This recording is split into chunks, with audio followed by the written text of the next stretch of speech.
towers can be destroyed in lots of different ways. Of course, you could destroy it block by block, starting from the top, or you could take a wrecking ball to the middle, but the most effective way is just to attack the base. If you imagine climate change and its impacts as a tower, you would have, for example, species extinction and food shortages and mass migration at the top. Below that, you would have the different ways in which carbon is accumulating in the atmosphere, mostly, of course, burning fossil fuels. And then below those blocks, you have the companies selling those fossil fuels. But they're not at the very bottom. At the very bottom, below fossil fuel companies, these blocks, they represent banks. You see, finding and extracting and refining and then transporting fossil fuels is expensive business. And so fossil fuel companies are dependent on capital, meaning insurance and loans, from banks in order to maintain and expand their operations. And we know just how much money has flowed from the banks to the fossil fuel industry because of the Banking on Climate Chaos report, which is produced by various NGOs. Their 16th annual report, published this summer, found that the world's 65 largest banks have given almost $7.9 trillion to the fossil fuel industry since the Paris Agreement came into effect in 2016. They gave the industry $869 billion last year alone, a significant increase from previous years, including a significant increase in financing the expansion of fossil fuel extraction. These banks are very happy to give money to fossil fuel companies to expand their operations, locking in more emissions and so more warming. Yet, these same banks often have net zero targets and eco-credentials that they like to tout in advertising. Because not all net zero targets are created equal. Let's talk about scope. Let's imagine that we want to measure the carbon emissions of a company. Any company. The obvious place to start would be the emissions that the company controls directly. So, for example, if the company has a delivery vehicle. If that's not an electric vehicle, it will have tailpipe emissions. Obviously, those emissions can be calculated as part of the company's emissions, as would if they had machinery in a factory, for example, that had some chemical process. So far, so obvious. But what about the emissions that the company is definitely responsible for, but doesn't directly control? So notably, the energy that the company uses. Let's say, for example, that the company is in a country with lots of coal generation in its electricity mix. Well, the company is definitely responsible for the emissions of the electricity that it uses, but it doesn't control the power plants. And what about, and this is where it does get much more complicated, the emissions that the company is indirectly responsible for? To give you a concrete example of what I mean here, my nearest airport, Bristol Airport, has a net zero target for 2030, net zero operations. So what that means is the vehicles on site, like the buses that take you to and from the planes, they're going to be electric. The electricity they run on and the terminal runs on is going to come from clean sources, and any small remaining emissions are going to be offset. But there's still an airport? The vast majority of emissions associated with their business are those created by the planes that use the airport. Of course, the airport doesn't own those planes, but its business model relies on contracts with the airlines that do. We refer to these emissions that the company is indirectly responsible for as Scope 3 emissions, with Scope 2 being those related to energy and Scope 1 being those the company is directly responsible for. The gold standard for a net zero target is including Scope 3 emissions. It means that no matter how you slice it, if a company is acting in a net zero way, including Scope 3, it's acting in a climate conscious way. But in some cases, that is basically impossible. And in fairness, Bristol Airport are explicit in their sustainability strategy that they are targeting Scope 1 and Scope 2 emissions. And frankly, I don't know what else you could ask them to do apart from just go out of business. But do you know who else sets net zero targets that don't include Scope 3, yet absolutely could?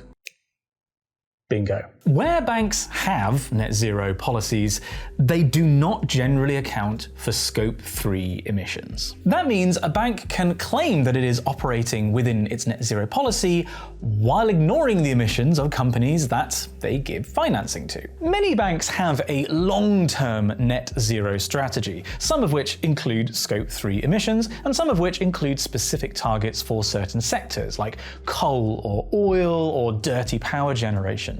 You can actually go bank by bank on the Banking on Climate Chaos website and see how your bank performs. You'll note, by the way, that those banks which have the best overall scores are those which are part of the Net Zero Banking Alliance, which is convened by the UN. We like these guys. But as this most recent report makes clear, many banks are now rolling back their climate ambitions and increasing their financing for the fossil fuel industry. Correspondingly, you'll also note that there is a section of the website for those banks which were, until recently, part of the Net Zero Banking Alliance. A lot of American banks. And I should say, as I have before, that the world currently runs on fossil fuels, whether we like it or not. And if we were to just stop producing them like that, we would have a bad time. The transition to a clean energy economy is essential, but it will take place over decades. And it's for this reason that saying banks shouldn't do any business with fossil fuel companies is unhelpfully reductive. But in 2021, and regularly since, the International Energy Agency said that no new fossil fuel projects are needed in the transition to net zero by 2050, and such projects are in fact incompatible with limiting warming to 1.5 degrees. And further, in 2024, a team of researchers from UCL found that existing fossil fuel projects already provide enough energy to transition the world to a clean energy economy. UN Secretary General Antonio Guterres called out fossil fuel producers for racing to expand production, knowing full well that this business model is inconsistent with human survival. We don't need to expand our production of coal, oil, and natural gas. We already have enough. And we also know that expanding that supply will have very well documented negative consequences. And yet, last year, the 65 biggest banks in the world financed $429 billion of expansion of fossil fuel extraction. 48 of the 65 banks actually increased their financing from the previous year. And they're doing this because, well, A, they think that the public are turning away from climate action, which isn't the case. The vast majority of people still want climate action. But B, it's because it's going to make them money, like a lot of money. And I know what the banks would say if I gave them the opportunity to chime in here. They would say, but look at how much money we're now also investing into clean technologies like renewables. And yes, that's true. To quote the IEA again, 10 years ago, the world invested more into fossil fuels than clean energy. Today, the world invests twice as much into clean energy as fossil fuels. This is tremendously good news. But here's the thing, that only helps if the clean energy that's been financed displaces dirty energy. As long as you are financing the expansion of fossil fuel production, you are prolonging the lifespan of fossil fuels in our energy mix, locking in more emissions. It's for this reason that arguably the single most impactful thing we can do to hasten the phase out of fossil fuels is to prevent banks from giving loans to fossil fuel companies to expand their operations. If you do that, it's like attacking the base of the tower. The whole thing starts to come down. There are very clear policies that we should demand from banks. Firstly, an immediate moratorium on the financing of expanding fossil fuel extraction, whether that's as loans or underwriting. A requirement to set net zero targets, including Scope 3 emissions, and a detailed plan on how they're going to reach that target before 2050. And require robust net zero strategies from every company with fossil fuel exposure that the bank does business with. And if that company does not align its activities with its net zero ambitions, stop financing them. And the good news is we know exactly where these policies need to be implemented. Just 12 banks control the majority of all fossil financing. So if these 12 banks can be made to adopt these policies, the whole landscape changes. Or alternatively, policy changes at the financial regulators of just 5 countries would throttle 82% of all fossil financing. But, as you were probably expecting, there is an orange elephant in the room. The country with the largest flow of finance to fossil fuel companies, representing 1/3 of all finance, is the United States. And in case you've been living under a rock, the United States government is currently controlled by people controlled by the fossil fuel industry, who have denied the science of climate change, rolled back environmental protections, and are failing to prop up the increasingly uncompetitive coal industry, committing the planet to billions more tons of carbon emissions and leaving many banks to leave the net zero banking alliance. In fact, editing Simon here, whilst we were editing this video, this article came out from the City of London about how Trump has basically gutted the net zero part of the banking industry. Though, while the article is very explicit that Trump is to blame for the widespread rollback of these policies, they also do say that many of these banks introduced net zero targets that were really far in the future and then didn't make any progress towards them while making a big deal about it. And then their investors didn't really see any return on all that noise that was happening. So based on the value judgment of those investors, these targets probably weren't going to stick around or be hit anyway. So those policy recommendations I made, yeah, they're not going to be taken up by any American banks or an American regulator. I think within America, the best we can do is preparing for the next administration, if there is one, and maintain pressure on individual banks, notably JP Morgan Chase, Citigroup, and Bank of America, through targeted campaigns. If you're aware of such campaigns, please share details down in the comments. Meanwhile though, 2/3 of fossil capital doesn't come from petro-states, and in those countries, perhaps targeting the national financial regulator makes the most sense. Perhaps most of all actually here in the UK, because we're still working out our post-Brexit financial laws.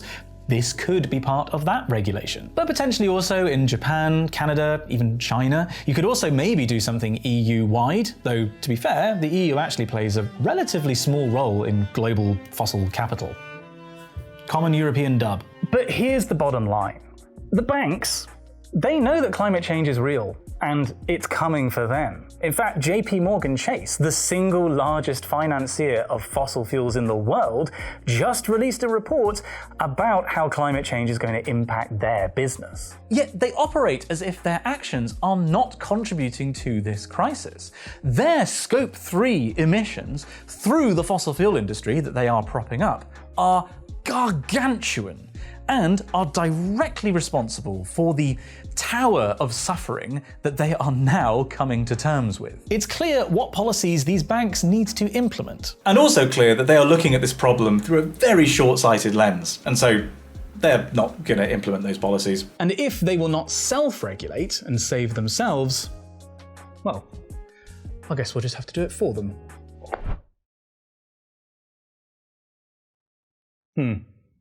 It's been a while since I've played a game like Benga, but the last time I played, I'm pretty sure that didn't happen. I guess everything's just a bit different when you're an adult. Even kids' TV. There is a place where all your dreams can come true. Oh, hi. I'm Amy, and this is my dream house. But this All right, did we get that? Yep, we got it. Is not that place. Oh, thank because I actually have to start work in 3, 2, 1! Come along for the ride as Amy f***s up her life, Drugs! her career, If I don't get this job... her mental health, Oh, Jesus! Patient is a witch. Repeat, patient is a witch. This video was brought to you by Amy's Dead End Dreamhouse, which you can watch exclusively on Nebula. Dreamhouse is a kids show for adults, with Amy and various sentient household objects tackling problems for grown-ups, from job hunting to beauty standards. Believe me when I say it is weird. In, the best way. Dreamhouse is just one of the many original series that form part of Nebula's extensive library of thoughtful, thought-provoking content. You can watch Dreamhouse and all of this right now, ad-free, with no interruptions, by getting yourself a subscription to Nebula. You can do so at go.nebula.tv/Simon Clark, and if you use my link, you'll get a 40% discount on an annual subscription. So that works out to just $3 per month. Scan the QR code on screen or click the link below in the description to start watching now. Hey, finally happened. Thank you so much for watching the video, and a special thank you, of course, must go to my lovely patrons. Patreon.com/SimonOxfizz is the reason I can make these videos. And my patrons get early access to videos and exclusive content every month, notably a behind-the-scenes vlog, and at higher tiers can vote on a video topic for me to cover each month. With a special thank you to Doken, Morten Engsvang, and Mate Senstro. I probably said that wrong. If you'd like to watch something else from me next, then here's 2 videos I prepared earlier, which just leaves me to say thank you again for watching. I'll see you in the next one.